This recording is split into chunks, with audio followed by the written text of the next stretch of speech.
Nigerians as well as experts are divided over their assessment of the newly redesigned Naira note that was unveiled by President Muhammadu Buhari on Wednesday, 23rd November in Abuja.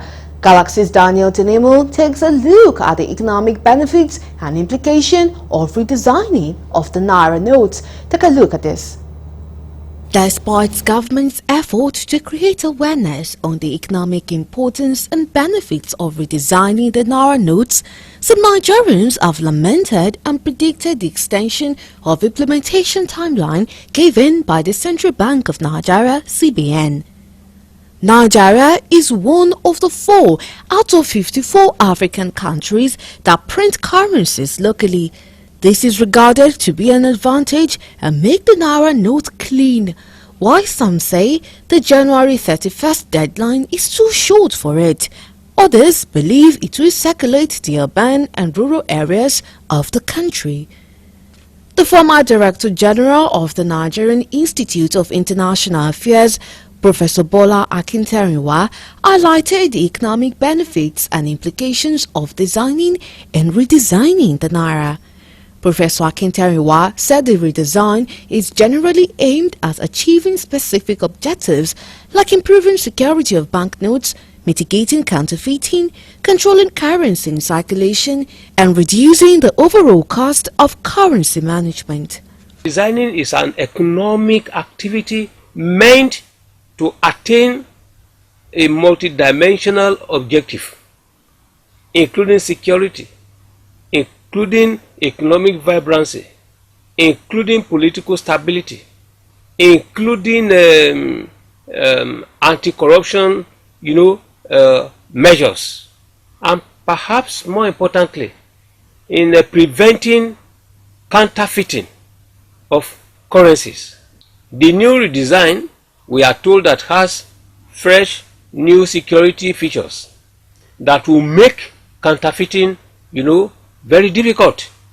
If it is true they have done so, and not necessarily because the political party in power, APC, will want to rig election in 2023 or selectively wanting to sanction some people, then it is a welcome development. A legal practitioner, Barrister Adetunji Adedoyin Adeniji, said the 100 days deadline for the implementation and disposal of the old Naira note is well calculated, since CBN statistics show that 85% of Naira notes are outside the vault of the commercial banks.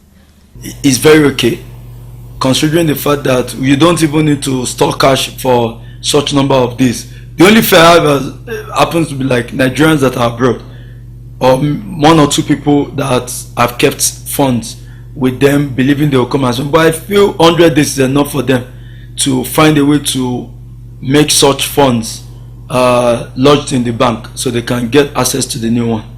Professor Akintarinwa and Barrister Adeniji said international best practice requires central banks and national authorities to issue new or redesign currency notes every 5 to 8 years. Added that this is almost 20 years since the last major redesign of local currency was done, so it is long overdue. The bottom line there is that you do not have to give a long date for anybody to change. If you have 10 billion there and they need to count, I think the government has done well. They have instructed, the CBN has instructed banks to work weekends, Saturdays, Sundays, to enable people who do not want to go to commercial banks in the open. They can come there and they will begin to count the money. And the issue is that none of the people holding this money will want to come with big something. If the CBN feels that they have some intelligence that the funds in circulation is not properly being managed, so they have the intelligence, and they are the ones that know that, okay, by the time we enforce this currency redesign, everybody will be forced to bring out whatever currency or whatever amount or whatever naira or kobo they have in any corner. They will bring it out. So with that, I think I support the CBN.